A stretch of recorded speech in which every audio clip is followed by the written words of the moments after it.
Hello, my friend.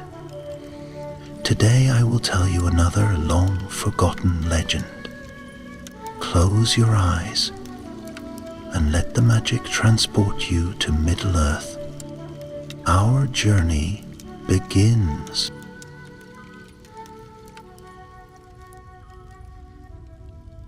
In the hush of twilight, when the stars wake gently from their slumber and the silver mist unfurls like a dream across the forests of Middle-earth, there exists a place few have ever seen.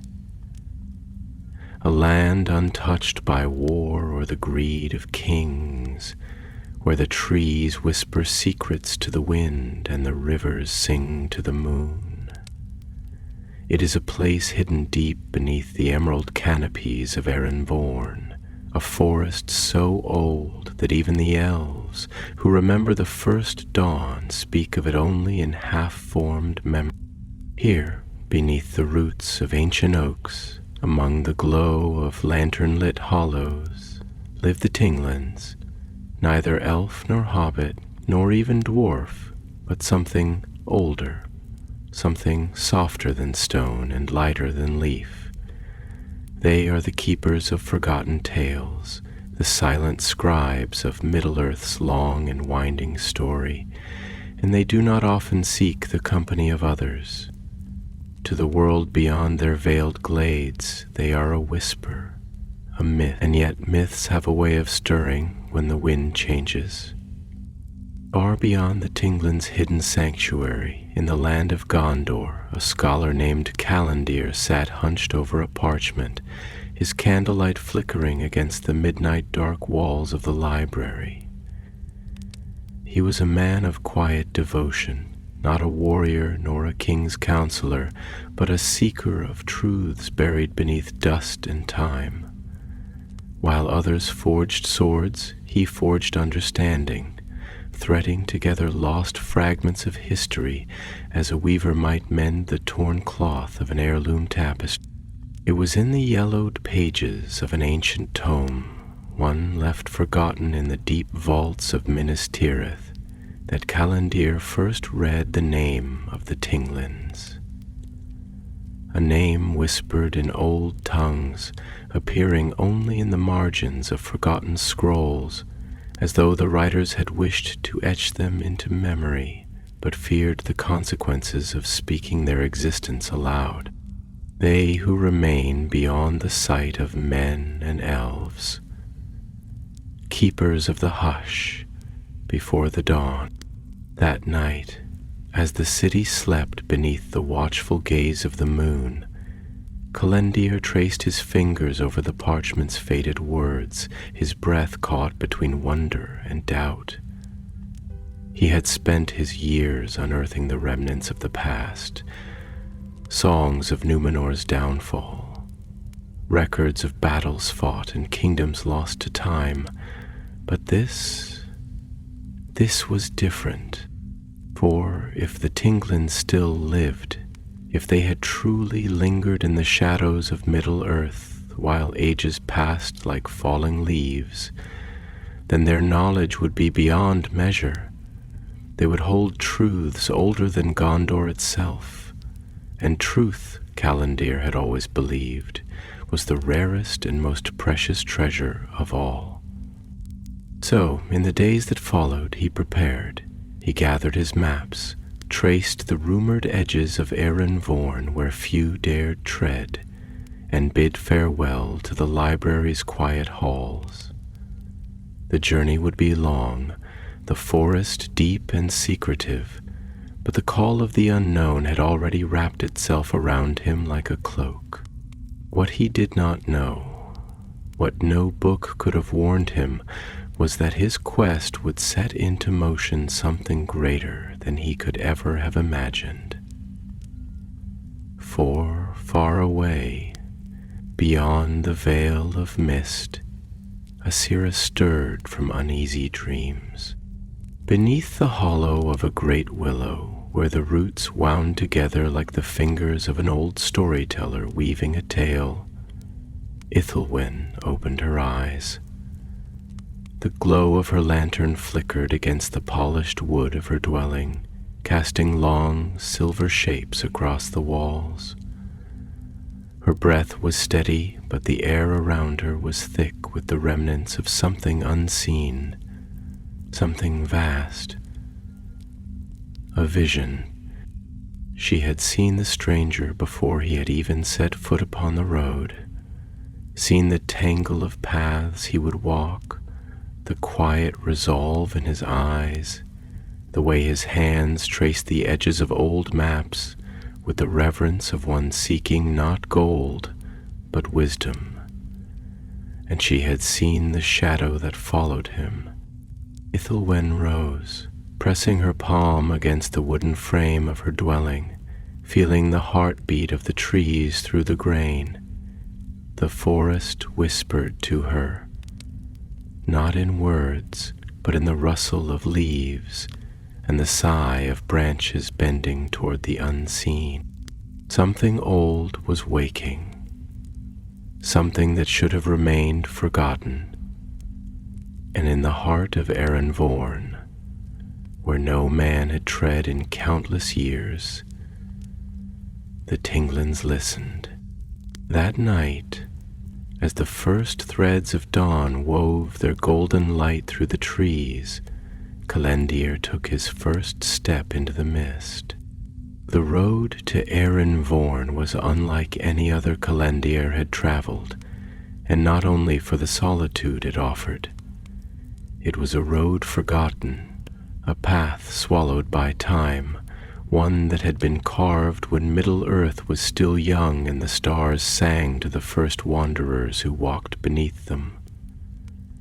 Now it lay in silence, winding like a river of dust between the knotted arms of ancient trees whose roots had long since cracked the stones that once marked the way. The air, thick with the breath of the forest, carried the scent of damp earth and the distant, bittersweet perfume of unseen flowers. Shadows clung to the trunks of gnarled oaks, their limbs reaching high, twisting into shapes that seemed almost like the figures of lost travelers, standing still, waiting for a voice to call them back to life. Calendir moved carefully, his steps slow, deliberate, not out of fear, but reverence. He had spent his life surrounded by walls of stone and the echoes of recorded history, where stories were pressed into pages and bound between leather covers. But here, in the hush of the wild, history was alive. The air carried the murmurs of forgotten tongues, and every rustling leaf felt like a secret exchanged between the earth and the sky. He had thought himself a scholar of stories, but this place reminded him that stories were not things to be studied. They were things to be lived. Things that shaped the world even as the world shaped them. His fingers brushed the edges of his map, though he scarcely needed it now. Maps were made for lands that could be tamed, and Erenvorn was not such a place. He could feel it in the way the path resisted his steps, as though the forest itself questioned his presence, testing his resolve with every tangled root and every whisper in the wind. He had expected uncertainty, but what he had not expected was the weight of presence, something old, not the simple gaze of creatures hidden in the underbrush, nor even the patient eyes of the trees, but something deeper, something that pressed against the edges of his thoughts like the first touch of a dream upon waking. He did not speak of it, not yet. Instead, he let his mind unravel the thoughts that tangled within him, much like the vines that wrapped themselves around the forgotten stones that once lined this path. He thought of the words in the old scrolls, the warnings written in the careful, slanted hands of those who had glimpsed but never understood. They who remain beyond the sight of men and elves. The words had intrigued him, drawn him onward, but now they felt heavier, as if carrying an unspoken caution that had not fully revealed itself. Was it arrogance to seek them? To believe that he, a man of Gondor, a mere reader of old words, could step into their world and ask them to share their wisdom? He had spent years unraveling the threads of the past, seeking truth in the records of kings and the ruins of lost halls, but never had he encountered a people who had chosen to remain unwritten, their story a whisper rather than a proclamation. What right did he have to ask them to speak? And yet the hunger in him remained, the same hunger that had driven him from the high halls of Minas Tirith to the crumbling libraries of Osgiliath, the same hunger that had whispered in his mind every time he traced his fingers over the ink of forgotten histories. He did not seek riches, nor did he seek power. He sought to know, to understand, to find the echoes of voices that had long since faded from the world. And if the Tinglins truly existed, then they held something that no king, no scholar, no warlord could claim: the knowledge of a time before time, a story unbroken by the passage of years. He exhaled slowly, watching as the mist curled around his breath and then vanished into the air, as fleeting as the thoughts that drifted through his mind. He wondered what the Tinglins would see when they looked upon him, if they chose to see him at all. Would they see a seeker, a man of quiet devotion, or would they see another intruder, another foolish wanderer who had come too close to the edges of a world that was not his to enter? The thought settled uneasily in his chest, a weight that was neither fear nor regret, but something in between, something like the first shiver of uncertainty before a great step is taken. And still, he walked on. Far beyond, unseen and unheard, Ithelwyn stood beneath the ancient boughs of the forest, her silver eyes half-lidded, her fingers resting lightly against the smooth bark of an elder tree. The air around her was thick with silence, a silence that was not absence but presence, a silence that carried with it the weight of knowing. She had seen the stranger before he had ever set foot upon this road. She had seen him in the quiet waters of the hidden pools, seen the lines of thought that shaped his brow, the way his hands lingered over the written word, as though searching for something that words alone could never give him.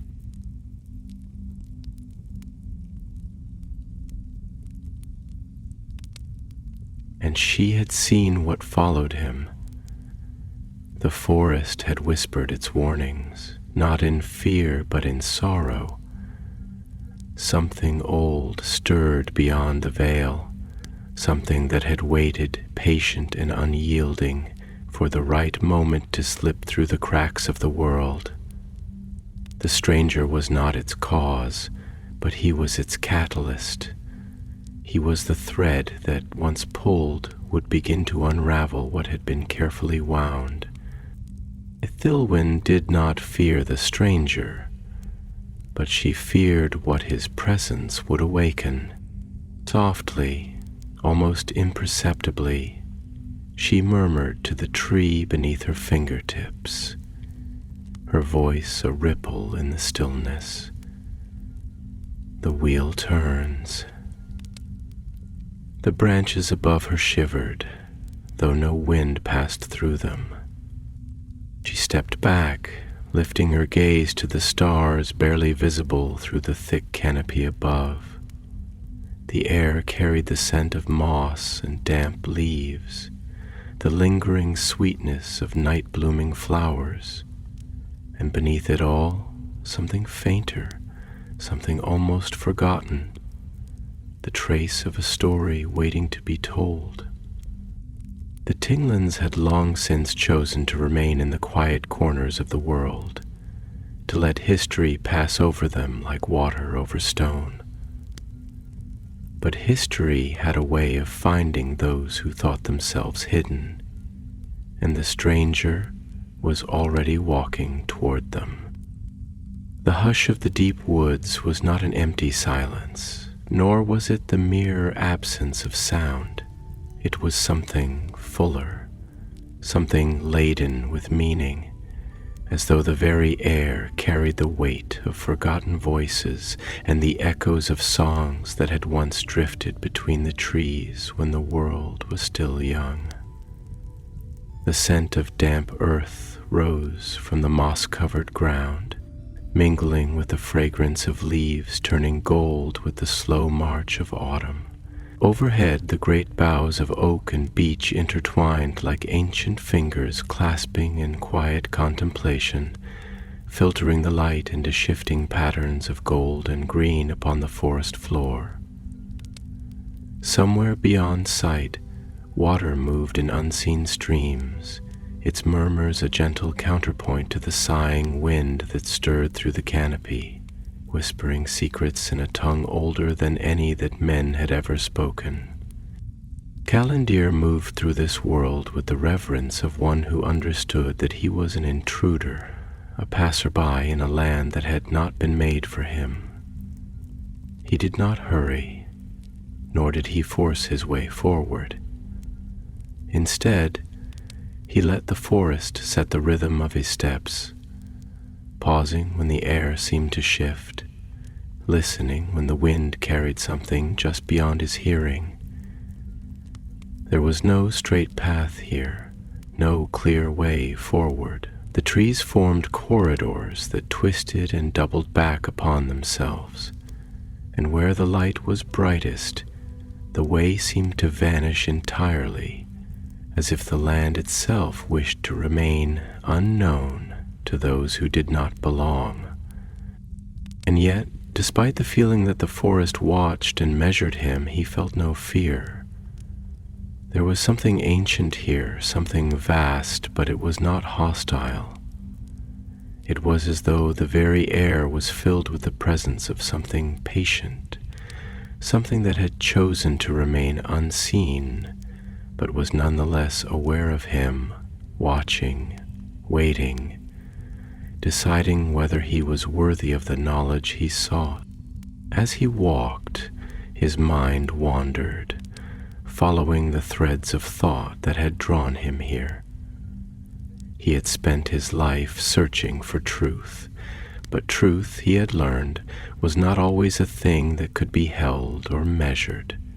It was elusive, shifting, like the light through these trees, sometimes brilliant, sometimes obscured, always changing as one moved toward it. He had studied the histories of kings and the rise and fall of great cities, had traced the legacies of warriors and poets alike, but the Tinglins were different. They were not a history that had been recorded and then lost. They were a story that had chosen to remain untold. Why? That question was the weight in his chest, the unanswered riddle that pressed against the edges of his thoughts.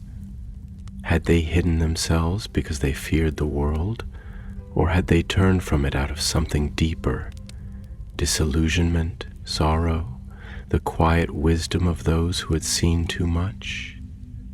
He did not yet know, but the forest around him seemed to hum with a meaning just out of reach, as if the land itself carried the memory of the people who had once walked here.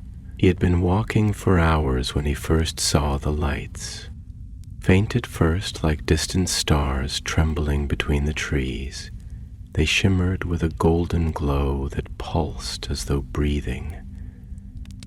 He stopped, holding his breath, watching as they flickered and shifted, weaving through the branches in patterns too fluid to be the work of mere lanterns. Fireflies, perhaps? No. These did not drift aimlessly, nor did they scatter at his presence. They moved with purpose, with intention, a warning, a welcome. He stepped forward carefully, watching the way the lights danced, their glow brushing against the rough bark of the trees, casting elongated shadows that twisted and curled like ink spreading through water. The air grew warmer here, thick with the scent of pine and something richer, something he could not name. The hush of the woods deepened, not in the way of emptiness, but in the way of expectation, as though the very world held its breath. Then, from the depths of the trees, a voice spoke, soft, melodic, yet edged with something that carried weight beyond mere words. "You have come far, seeker." The voice was neither welcoming nor unkind. It was a voice that belonged to the forest itself, a voice that carried the patience of roots sinking deep into the earth, and the knowing of leaves that had watched 1,000 seasons pass. Kalindi did not move, did not speak at once. He had spent his life studying words, and he knew that words had power. To speak too soon, to speak without understanding, was to break something fragile before it had a chance to reveal itself. Slowly, deliberately, he lowered his hands to his sides, palms open, not in surrender, but in offering. "I come not to take," he said, his voice steady, carrying no false pride. "I come to listen." A pause, then the light between the trees shifted, drawing together into a form that was more shadow than substance. And then, stepping into the glow, Ithilwyn emerged. She was unlike anything he had imagined, and yet, in some deep part of his mind, he knew he had seen her before, not in waking, but in the quiet space between thought and dream. Her hair, silver like the first touch of frost upon autumn leaves, fell in loose waves over her shoulders. Her eyes, pale as moonlight reflected on still water, regarded him with the calm intensity of one who sees beyond mere flesh, beyond words spoken aloud. Her robes, woven of something that shimmered like the shifting patterns of the wind, blended with the shadows of the forest, making her seem less like a figure of flesh and more like a part of the land itself, as though the trees had woven her from their own roots and leaves, a living embodiment of the forest's oldest song. "You are not the first to seek us," she said, and there was something in her tone, something quiet, something heavy, as though the weight of ages rested behind her words. But those who have come before did not understand what it was they sought. Callandir held her gaze, and for the first time he felt the true depth of what he had walked into.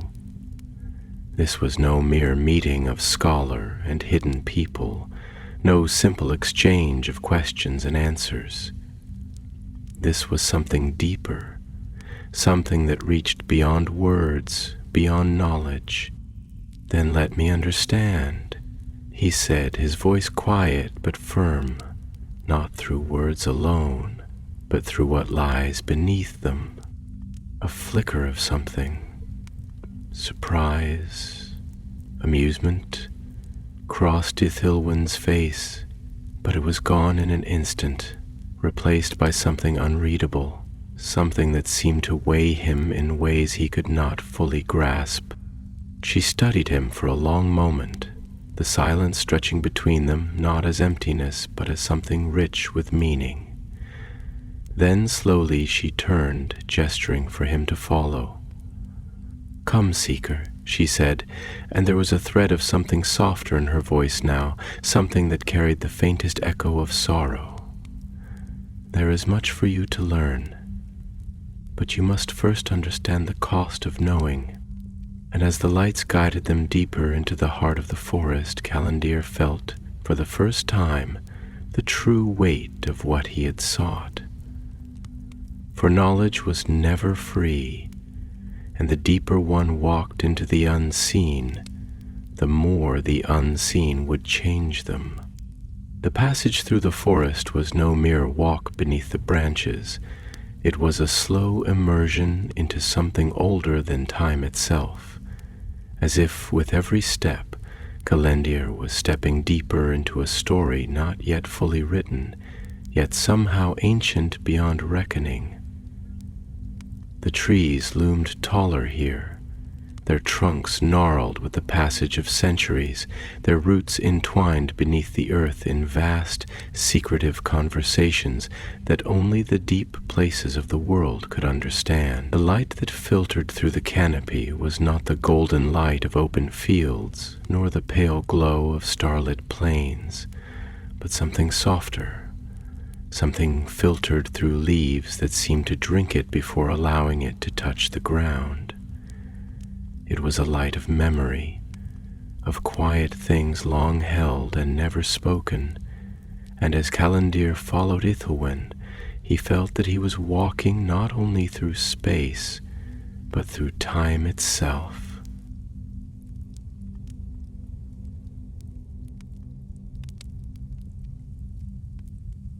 The air was thick with the scent of moss and damp wood, of fallen leaves that had turned to rich earth, of faint flowers that bloomed in the secret places where no human foot had ever trod. The ground beneath them was soft, welcoming in a way that stone and road had never been, and each step seemed to carry the weight of something unspoken, as though the very land was measuring him, considering his presence. The wind that whispered through the branches did not carry the careless freedom of the open sky, but the careful hush of old songs, remembered only in fragments, half sung in the rustling of leaves and the slow creak of bending boughs. Callandir walked in silence, sensing that to speak too soon would be to break something fragile, something that had not yet fully allowed him into its presence. He had spent his life among words, studying them, parsing them, drawing meaning from ink pressed into parchment, and yet here, in this place, words felt insufficient, small, as if the language he had known was a thing of walls and firelight, whereas this was a language of roots and rivers, of things that did not need to be spoken because they had never been forgotten. And yet, at last, Ithilwen broke the silence, her voice low and steady, the kind of voice that carried the weight of thought, of consideration, of having seen far more than she would ever say.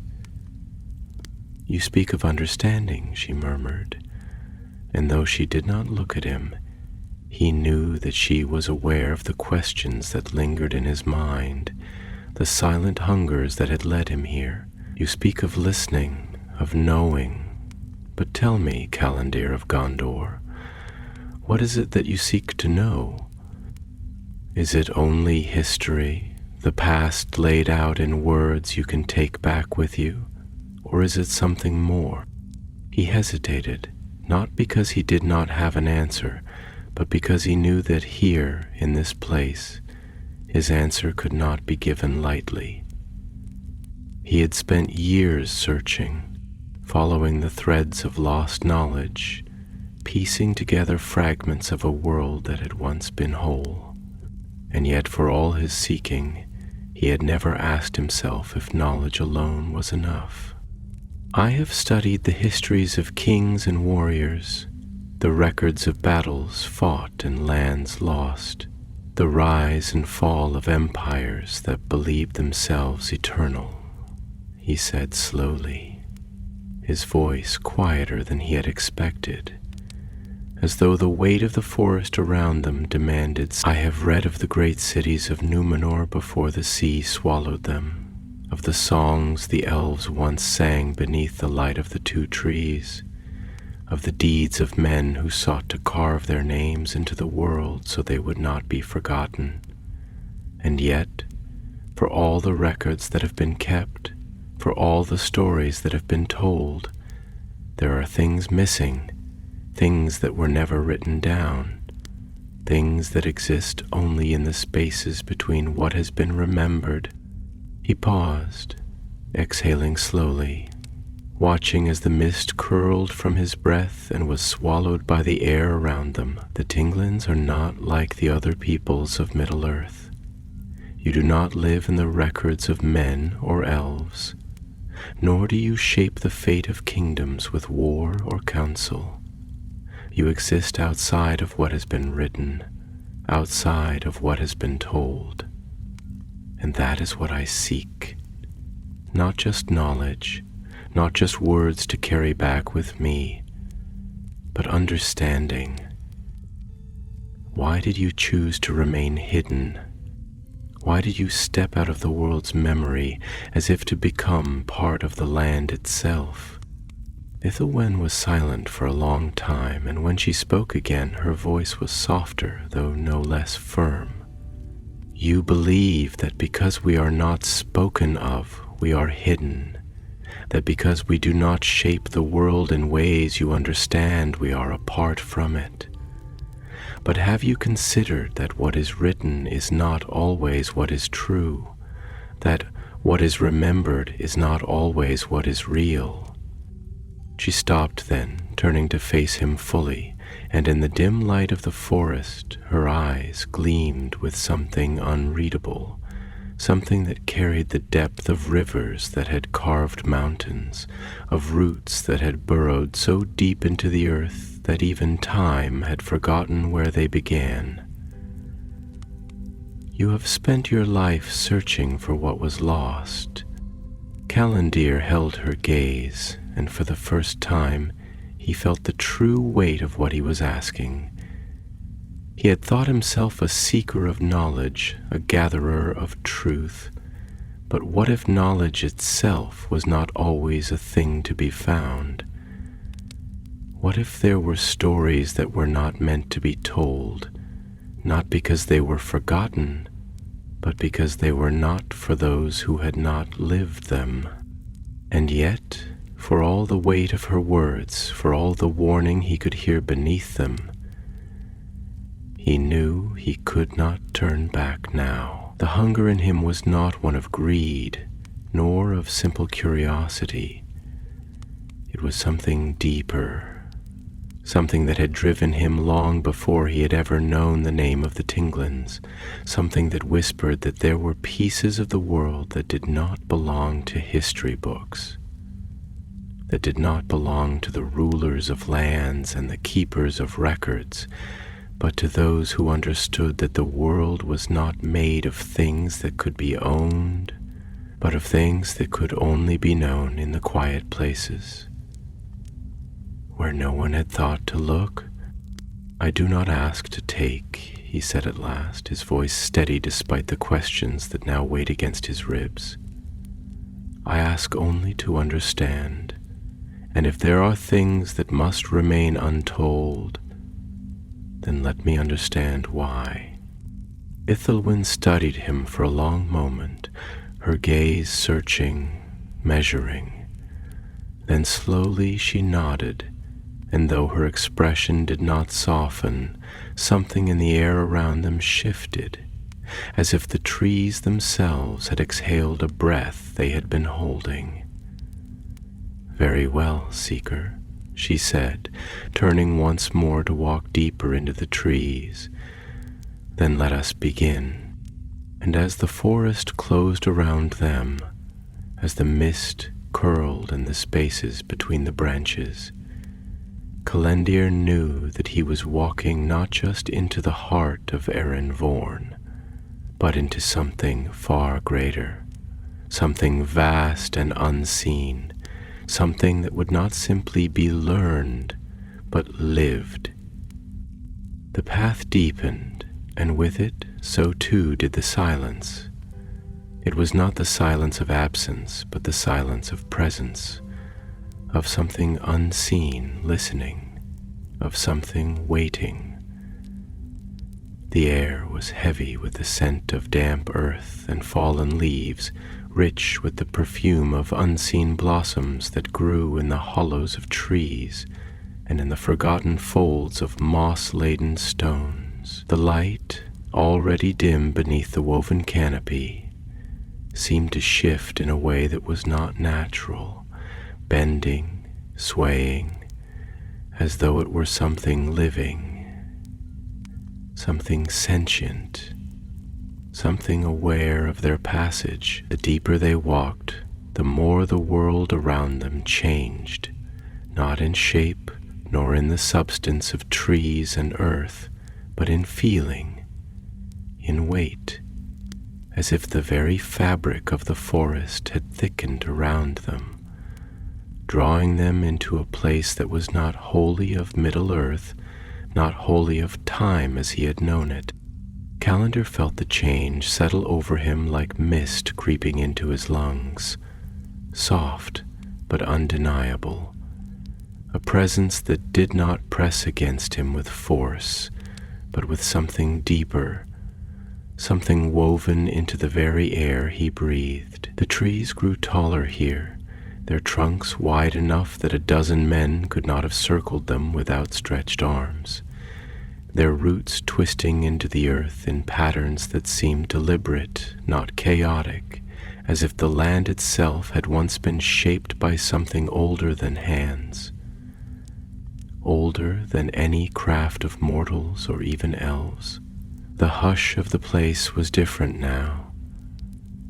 It was not merely the quiet of an undisturbed forest, but the quiet of memory, of long-forgotten voices whispering beneath the bark of trees, of the deep, slow thoughts of the land itself.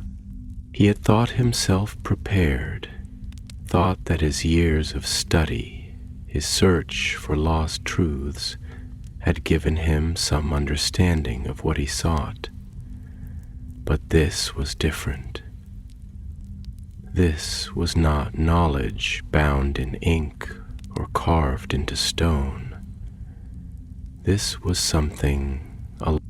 Ethelwyn walked ahead of him, and though she did not turn to look back, he knew she was aware of his thoughts, knew that she felt the weight that had settled upon his shoulders. Her steps were measured, fluid, as if she were moving not through space, but through something more delicate, something that could be disturbed if touched too heavily. And when she spoke, her voice did not cut through the silence, it joined it. It became a part of it, as if her words were something the forest itself had been waiting to hear. "There is a weight in your steps now, seeker," she murmured, not looking back. "Do you feel it?" Calendir hesitated, choosing his words carefully. "I do, but I do not know if it is the weight of the forest or the weight of my own thoughts." Ethelwyn exhaled softly, a sound that was not quite amusement, not quite sorrow. "They are the same thing." She paused then, glancing at him over her shoulder, her silvered eyes catching the dim light like the reflection of stars upon deep water. "You have spent your life chasing knowledge, believing that to find what has been lost is to restore what was broken. But not all things that have been forgotten are meant to be remembered. Not all doors that have been closed were locked by force. Some were shut by choice."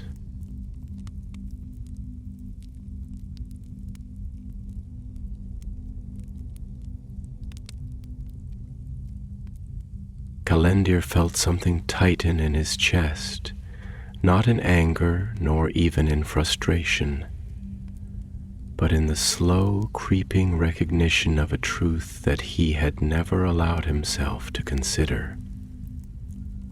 He had always believed that knowledge was an unqualified good, that to know was to illuminate, to bring light to the corners where darkness had settled.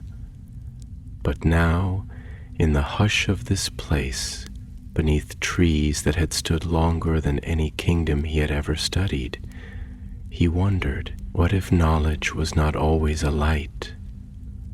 What if, in some cases, it was a flame that burned away what had once been whole? I have always thought, he said slowly, carefully, that the past was like a broken tapestry, its threads scattered by time, and that the work of scholars was to find those threads and weave them together again, to restore what had been unraveled. But now I wonder, what if some threads were meant to remain unwoven? What if in pulling them together we do not mend, but unravel something else? Ethelwyn turned fully now, studying him with that quiet intensity that made him feel as though she could see through his words, through his very bones, as though she were measuring the weight of his soul. "That," she said, her voice quieter now, almost a whisper, "is the question that you must ask yourself, seeker. Not whether you can find what has been hidden, but whether you should." The wind stirred then, curling through the trees, carrying with it something faint, something like the echo of laughter, soft and distant, or perhaps only the creaking of branches shifting beneath their own weight. The light flickered, dimmed, and for a moment Calendir felt as though he stood upon the threshold of something vast, something that stretched beyond what he could see, beyond what he could even name. And then Ethelwyn turned again, stepping forward, and the moment passed like a breath exhaled into the night. They walked on, the forest deepening around them, the hush settling once more. But now it was not the hush of simple quiet. It was the hush of a question unspoken, a choice not yet made. Calendir's thoughts twisted in upon themselves, circling the words she had spoken, the things she had not said. He had come seeking truth, but now he was beginning to wonder if truth was something that could be possessed, or if it was something that, once touched, could never be set down again. Ahead of him, Ethelwyn raised a hand, her fingers brushing lightly against the rough bark of a tree that stood apart from the others, its trunk vast, its roots winding deep into the earth like veins running through the body of the land. The lights that had flickered before them, the golden, shifting orbs that had guided their path, clustered now around its base, hovering, shifting, as though waiting. "This," Ethelwyn said, her voice barely above a breath, "is where you must choose."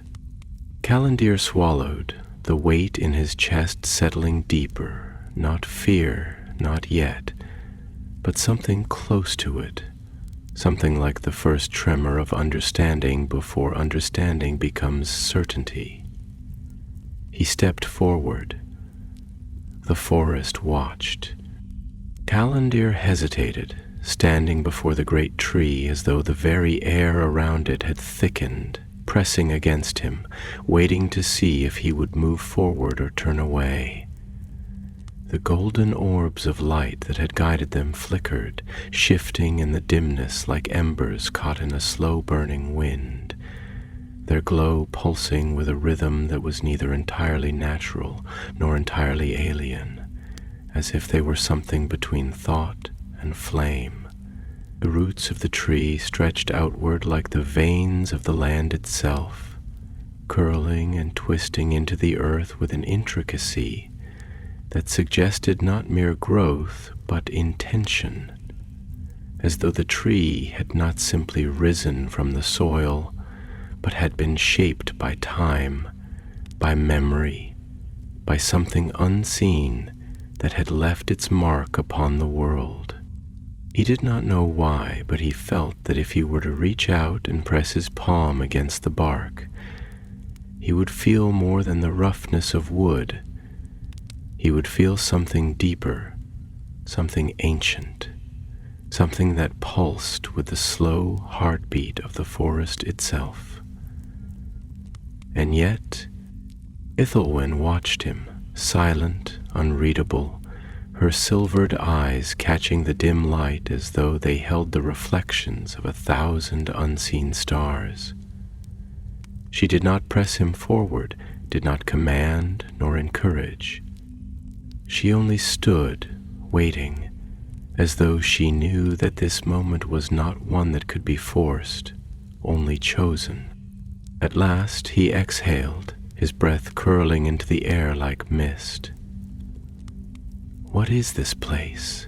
he asked, his voice quieter than he had expected, as though even his own words could disturb something fragile, something that had lain undisturbed for longer than any record he had ever studied. Ethelwyn tilted her head slightly, her gaze shifting not to the tree but to the space around it, the place where the golden lights hovered in their slow, deliberate dance. "It is not a place," she said softly, her voice carrying the weight of something half-remembered, something almost lost. "Not in the way you understand. It is a threshold, a place between, a door that is not a door. It is where memory lingers, where the past is not gone, but waiting." Callandir felt a shiver run through him, not of fear, but of something deeper, something like the first breath of understanding, that moment when one glimpses the shape of an answer but cannot yet name it. He turned his gaze back to the tree, studying the way its roots twisted into the ground, the way its branches reached upward as though grasping for something unseen. He had read of such things in old stories, had studied the myths of places where time did not move as it should, where the boundaries between what was and what had been blurred. But this was not a story, not an idea bound in ink upon parchment. This was real, a threshold, he murmured, more to himself than to her. A door that is not a door. He hesitated, his fingers twitching slightly at his side, an instinctive motion, as though some part of him already knew what must be done, but was waiting for his mind to catch up. "And if I step through it, what then? What lies beyond?" Ethelwyn did not answer at once, and when she did, her words were slow, careful, as though she were choosing each one with the precision of one balancing upon a narrow ledge. "That is not a question that can be answered," she said, her voice quiet but steady, "not because I do not know, but because what lies beyond is not the same for all who pass. This is not a path with a single road, not a place that can be charted or mapped. It is something older than maps, older than roads. It is the place where memory lives." Callandir frowned slightly, not in confusion, but in thought, in the slow unraveling of understanding. "Memory," he repeated, testing the word as though it were a piece of a puzzle, one that did not yet fit, but that he knew must belong somewhere. But whose memory? Mine? Yours? Ethelwyn tilted her head again, and for a moment something like sorrow flickered through her gaze, there and gone like the briefest shift of wind. "The memory of the land," she murmured. The memory of all that has passed and has not yet passed. The memory of what was and what might have been. Something in her tone sent a chill down his spine, though he did not know why. He glanced again at the tree, at the way the golden lights circled its roots, moving in patterns too precise to be mere accident, and suddenly he understood what she was not saying, what she could not say. This was no simple place of knowledge, no hidden library where one could turn the pages of the past and read what had been.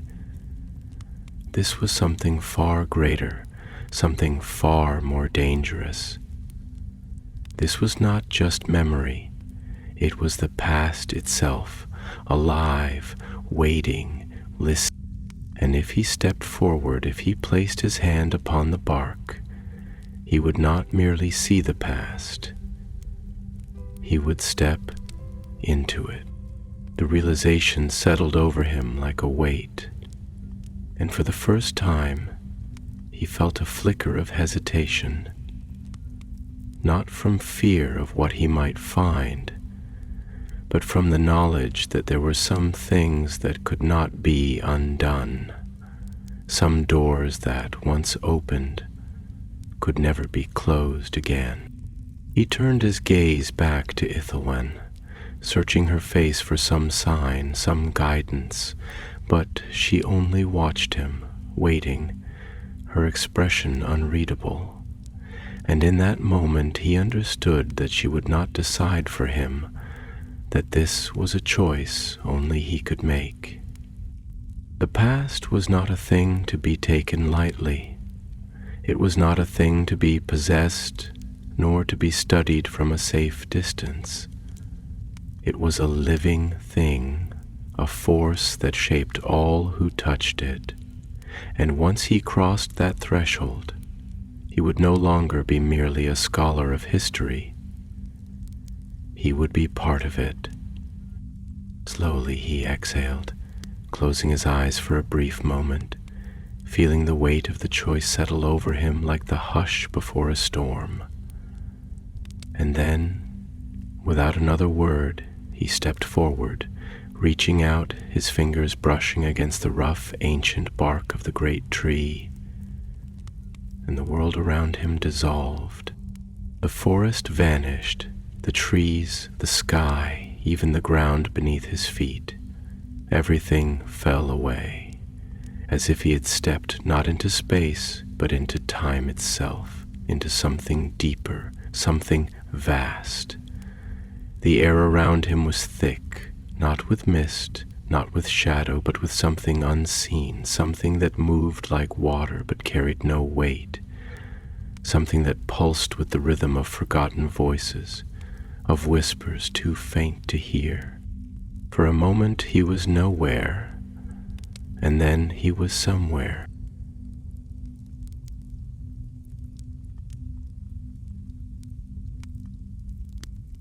The air shifted, the world taking shape around him, but it was not the world he had left behind. The trees were different, taller, younger, their leaves untouched by time, their branches spread wide beneath a sky that was clearer than any he had ever seen. The light was different, golden, rich, as though the very air itself was woven from sunlight. The wind carried voices, laughter, the scent of something sweet, something warm, and then he saw them, figures moving between the trees, their forms neither elven nor wholly mortal, something in between, something other. Their movements were fluid, their laughter soft, their eyes bright with something that was not quite joy, not quite sorrow, but something older, something deeper. The Tinglins. Not a myth, not a memory. A people, alive, and for the first time Calendir understood. This was not history. This was before history. Caliender stood still, caught in the breath of something vast, something deeper than time itself, something that was not merely memory but presence, a living thing that pulsed with the slow heartbeat of the world itself. The air around him was different, lighter yet richer, thick with a scent he could not name, something between the sweetness of first spring blossoms and the deep, resinous fragrance of an untouched forest after rainfall. The sky above was clearer than any he had ever known. Not the pale blue of the waking world, nor the heavy star-wrought dome of night, but something in between. A vast expanse of luminous gold, shifting with the gentle ebb and flow of unseen winds, as if the heavens themselves were alive, breathing in tandem with the land beneath them. And the land itself, this place that was neither past nor present, neither dream nor waking, was not the wild, untamed forest he had left behind, but something more deliberate, something woven by unseen hands, something shaped with care and purpose.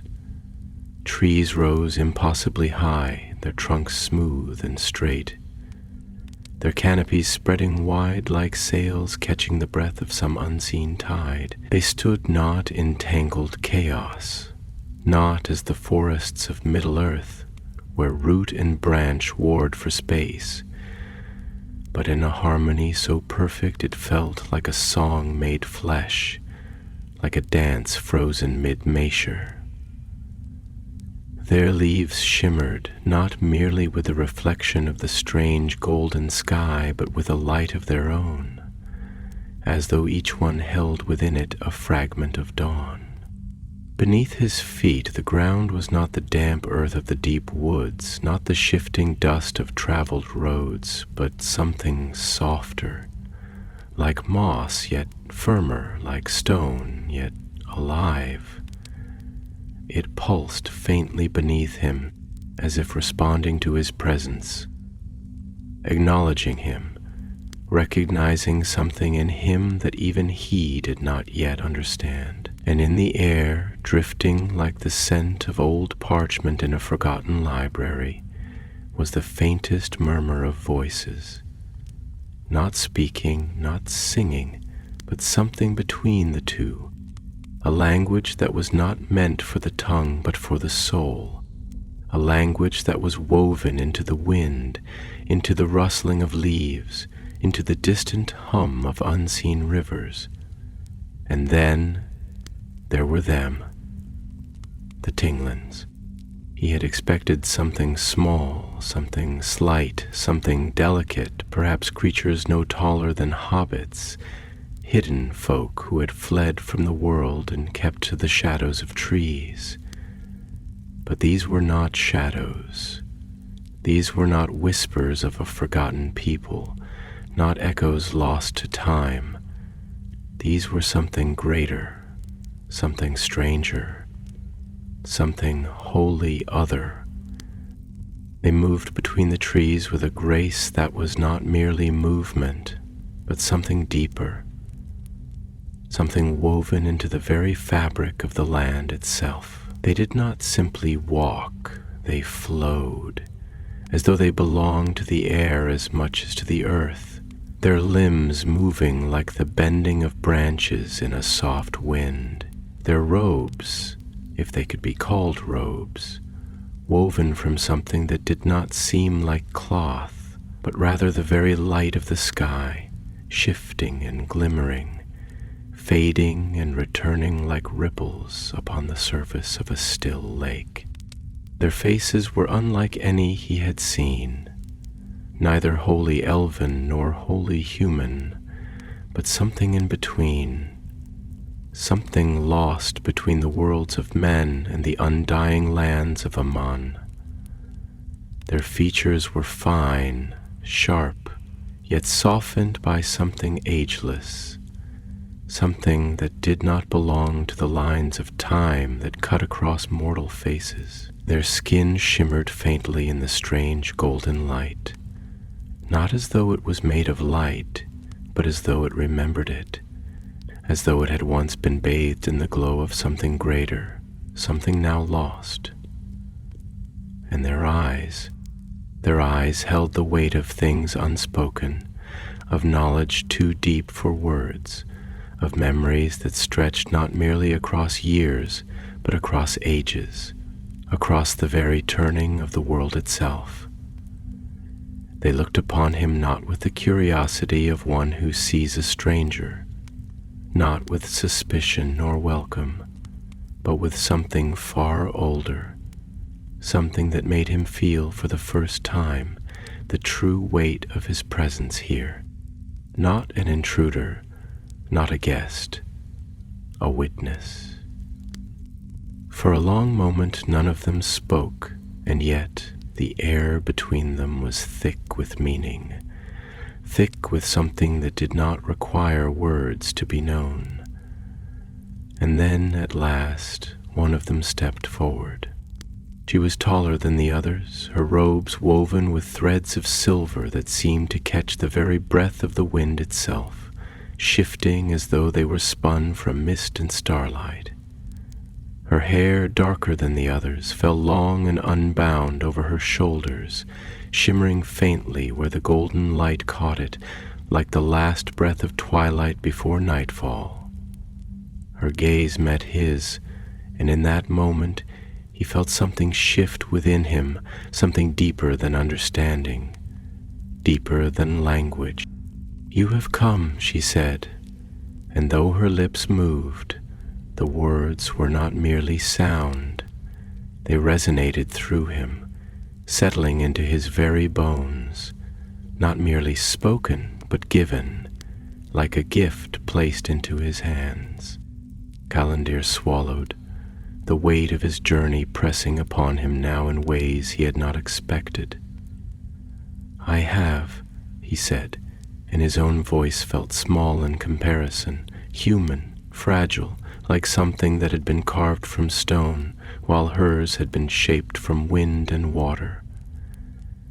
"But I do not yet know why." A faint smile, not unkind but knowing, as though she had expected such an answer, as though it was the only answer he could give. "You seek knowledge," she said, tilting her head slightly, studying him as one might study a fallen leaf, measuring its journey, its weight, its purpose. "You seek to know what was lost. But tell me, seeker, what will you do with what you find?" The question struck deeper than he expected, deeper than he was prepared for. He had thought himself ready, thought himself willing to step into whatever truth lay beyond this threshold. But now, standing before her, standing before these people who had chosen to remain hidden, he felt the first true stirrings of doubt. "I have spent my life seeking," he said slowly, carefully, knowing that here, in this place, every word mattered, every breath carried weight. "I have spent my life looking for the threads that were lost, trying to piece together what was broken. But I have never asked myself what it means to find them again. I have never asked myself what it costs to remember." The smile deepened, though there was something behind it now, something softer, something almost. "Then you are closer to understanding than you know." She turned then, lifting one hand, and as she did, the air shifted again, the golden light around them bending, rippling as though responding to her movement. And in that shifting light, in that breath between moments, Calendir saw something, not the present, not the past, something between. And as the vision began to take form, as the world around him faded into something deeper, something vast and unseen, He knew this was not merely history.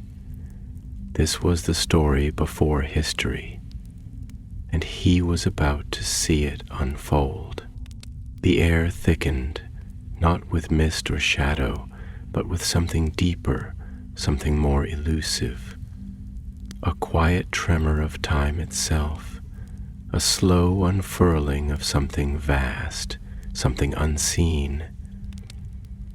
The golden light that had surrounded them shifted, dimming, folding inward like the petals of a closing flower, and with it came a strange, weightless silence, as though the world itself was holding its breath. The sky above seemed to stretch, its luminous gold darkening into a deeper hue, something between twilight and the abyss of the night, yet still glowing with an unseen radiance, as if light and shadow had not yet learned to be separate.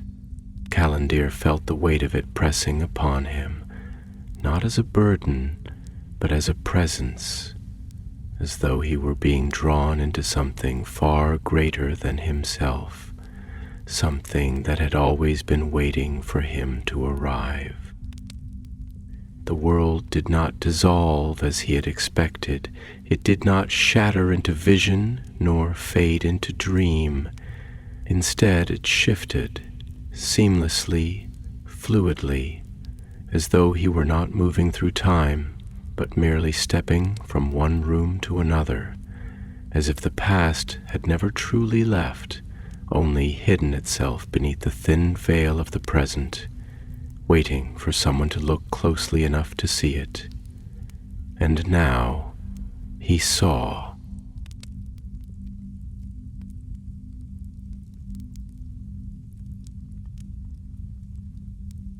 The land that stretched before him was not wild, nor forgotten, nor lost to ruin.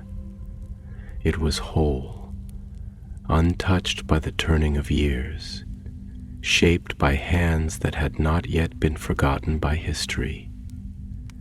The forest had not yet thickened into secrecy, had not yet drawn its veil of mist to hide what lay within. The trees stood wide and welcoming, their canopies open to the sky, their trunks carved with delicate, swirling patterns that gleamed faintly in the shifting light, as though each bore the record of something sacred, something meant to be remembered. Great pillars of stone, covered in vines, not of neglect but of deliberate beauty, rose from the earth like the remnants of an ancient temple, though there was no ruin here, no decay. The air hummed, vibrant, alive, filled with the scent of blooming flowers and fresh rain, filled with something more, something that resonated beneath the skin, deeper than mere sound, something that was felt, not merely heard. And within this world, the Tinglins moved, no longer the hidden folk of whispers and myth, no longer the silent figures woven into the fabric of twilight. Here they were as they had been, radiant, graceful, belonging not to shadow but to light itself. They walked between the trees, their robes woven with the colors of the sky at dawn, their laughter mingling with the wind, their voices rising and falling like the soft cadence of waves against an unseen shore. They moved as one with the land, as though the very air bent to their presence, as though the world itself knew them, not as dwellers upon its surface, but as something within it, something bound to it in ways deeper than roots, older than time itself. Callandir felt his breath catch in his throat. He had thought himself a scholar, a seeker of truth, but standing here seeing this, he realized that he had never truly understood what it was he had been searching for. He had chased words, traced the lines of history written in the hand of those who had sought to remember, but here was something beyond mere remembrance. This was not a record, not a tale bound in ink and parchment. This was life, untouched by the sorrow of forgetting. And yet, beneath the beauty, beneath the radiance of this untouched world, something stirred. A tension, a whisper, a shadow that did not yet exist, but was already waiting. Calendir turned, and before him stood the woman who had first spoken to him, the one whose voice had carried the weight of things unseen, whose eyes held the depth of knowledge too great to be spoken. She was unchanged, and yet, here in this place, she seemed more real, more present, as though the version of her he had met in the forest had only been a reflection, an echo cast upon still water. She watched him, silent, measuring, as though waiting to see if he understood what he was witnessing. "This is not memory," Calendir said, his own voice quieter now, filled with something close to reverence. "This is not merely the past." A faint smile ghosted across her lips, a flicker of something unreadable in her gaze. "No," she murmured, her voice carrying the softness of wind through hollowed stone. "This is what was lost. This is what we were." Calendir swallowed, turning again to look upon the Tinglins as they moved through their world, as they lived, untouched by war, by sorrow, by the long shadow of fading. And yet the weight of that shadow pressed against him, even now, even here, even in this place that had not yet known loss. Then why did it end? His voice was barely more than a breath, but she heard him, and when she spoke, her words were slower now, heavier, as though she too felt the weight of what was to come. "Because nothing lasts," she said, "not in the way we wish it to. Not even light." A long silence stretched between them, filled only by the quiet hum of the world around them, by the soft echoes of voices that did not yet know their own fate. And then, at last, she turned, her gaze shifting beyond him to something distant, something unseen. "It is time," she said, and though she did not explain, he knew what she meant. He had come seeking knowledge, seeking the truth of what had been lost, and now he would witness the moment it was taken. The wind stirred, shifting the golden light, bending the air itself into something thinner, something more fragile. The hum of voices quieted, the song of the world dimming, and in the distance, just beyond the reach of sight, the first tremor of something unseen, something vast, something waiting, sent a ripple through the fabric of this untouched world. A shadow had stirred, and the story was about to change. The world around him trembled, though not in the way of earthquakes or storms. It was a trembling that ran deeper, a shift that could not be measured in the movement of earth or the swaying of trees, but rather in the very essence of the air, in the slow unraveling of something vast, something unseen. It was the kind of stillness that comes before the breaking of a wave, before the first breath of wind signals the coming of a storm.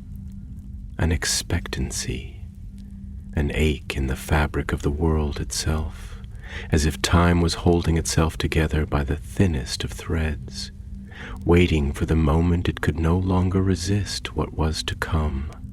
Calendir felt it settle over him like the weight of dusk, a slow and creeping thing, neither cold nor warm, but pressing in upon his skin in a way that was almost suffocating. The golden light that had bathed the land was beginning to shift, darkening, thinning, losing its richness, as if something unseen was draining it from the air itself. The sky, once vast and luminous, was dimming at the edges, a bruising at the borders of the horizon, something seeping in, something coming. He swallowed hard, knowing, without needing to be told, that he was standing upon the threshold of a moment that had already been written in the bones of the world, a moment that had passed, yet had never truly left, a moment that had shaped everything that had come after it. The woman beside him, no longer merely a voice in the shadows, no longer merely a guide through the hush of Erin Vorn, but something more, something woven into the very fabric of what he was witnessing, watched with an expression that was neither sorrow nor fear, yet held something of both, something quiet, something knowing. She did not speak, not yet, because there was nothing to be said.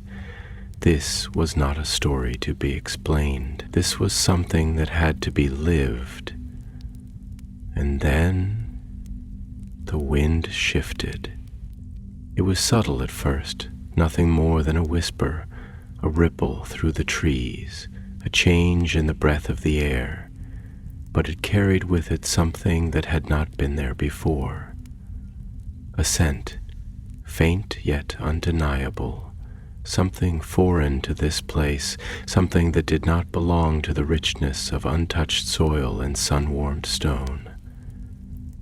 It was a scent that carried weight, that carried warning. Smoke. Callandir turned, his gaze sweeping across the landscape, searching, though he did not yet know for what. The Tinglins still moved through their world, their voices light, their laughter unshadowed, their steps unhurried, and yet something was wrong. Something was wrong, and they did not yet know it. He felt the urge to cry out, to warn them, though he knew, deep in his bones, that it would not change what was coming. This had already happened. This had already been. He was not here to change it. He was here to witness. And then the first cry rose. It was distant, faint at first, but sharp enough to slice through the air, to cut through the veil of quiet, to shift the hum of voices into something else, something fractured.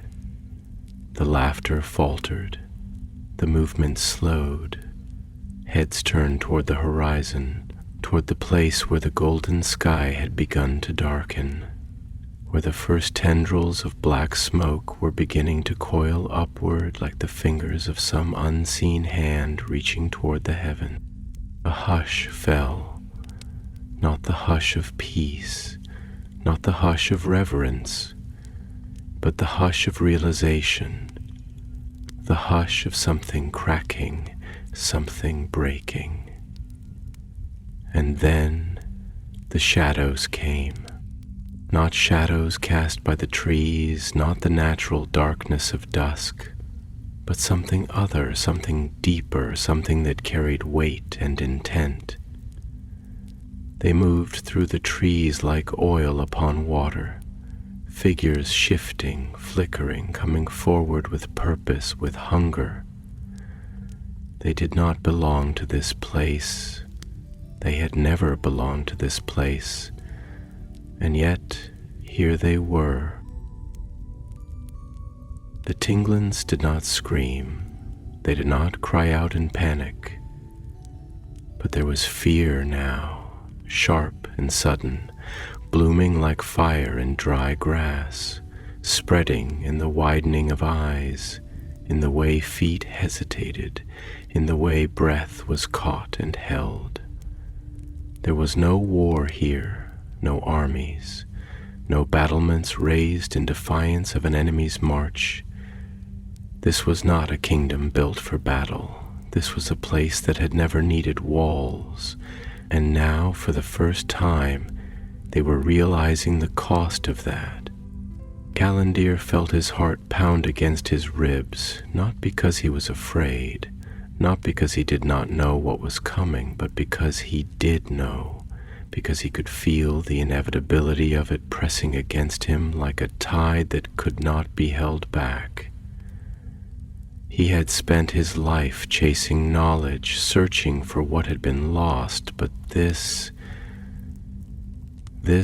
was the moment of loss itself, and now he had to watch it unfold.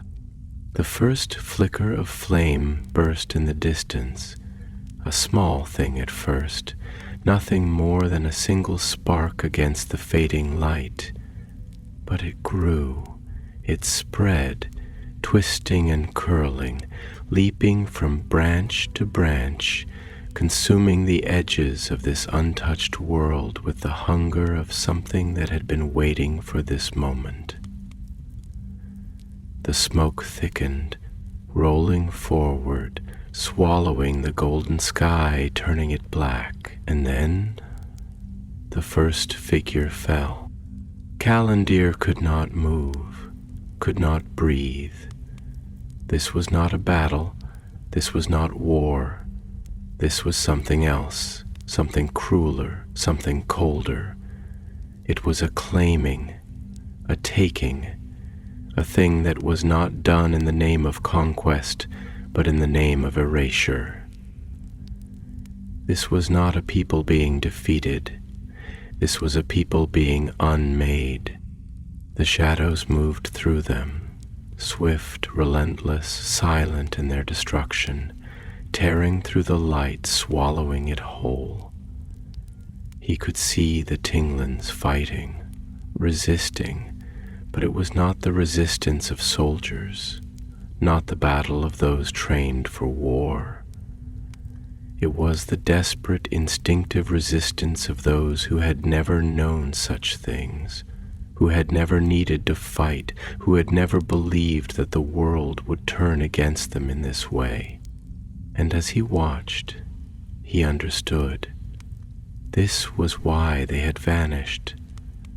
This was why their name had faded from history, why there were no records, no stories, no songs left behind.